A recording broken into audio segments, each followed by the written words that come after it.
상식이 없어도 너무 없는 분들을 위한 너무 쉬운 치료제. 전 세계를 둘로 나누어 버린 베네수엘라의 정치 상황. 지금 베네수엘라에서는 대통령이 2명이 되어 서로 다투고 있다고 합니다. 거기에 수많은 강대국이 각각 둘로 나뉘어 지지하면서 국제적인 전쟁의 가능성까지 있다는데요. 이런 혼란의 이유는 어쩌면 아주 당연하게도 베네수엘라에서 석유가 많이 나오기 때문입니다. 현재의 대통령은 최근 선거에서 승리하여 다시 한번 임기를 연장하게 되었지만 베네수엘라 국회에서는 부정부패를 이유로 정식으로 대통령을 불신임 처리했습니다. 하지만 현재의 대통령은 그런 국회의 결정을 무시하고 버티고 있고 국회의장도 법적으로 자신이 진짜 새로운 임시 대통령이라며 다투고 있는 것이죠.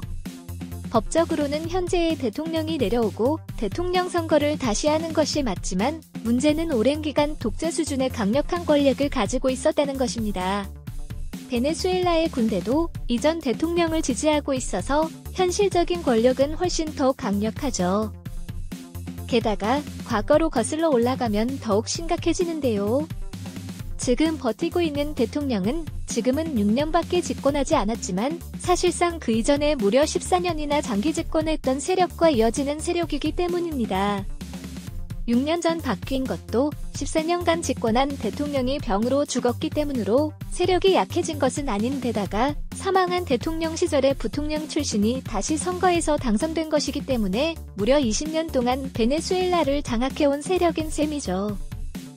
결국 새로운 임시 대통령이 법적으로 유리하다 해도 실제 힘은 반대인 것입니다.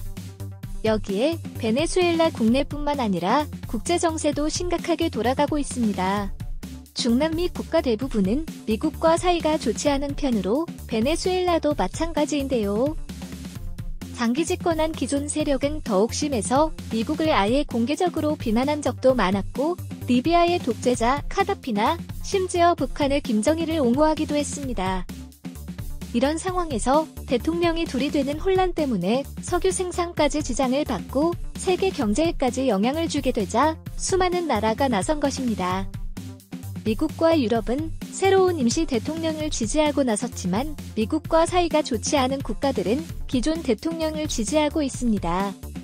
그 외에도 전 세계의 수많은 나라가 복잡한 국제정세에 따라 각각 지지하고 있죠. 베네수엘라 입장에서는 자신의 나라에서 국제전쟁이 벌어질 위기가 생긴 것인데요. 우리는 흔히 지하자원이 없다고 한탄하는 경우가 많지만 지하자원이 좋기만 한 것은 아닌 것 같네요. 지금까지 성식결 핍 치료제였습니다.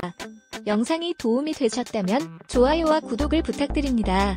여러분의 정성이 좋은 영상 제작에 큰 도움이 됩니다.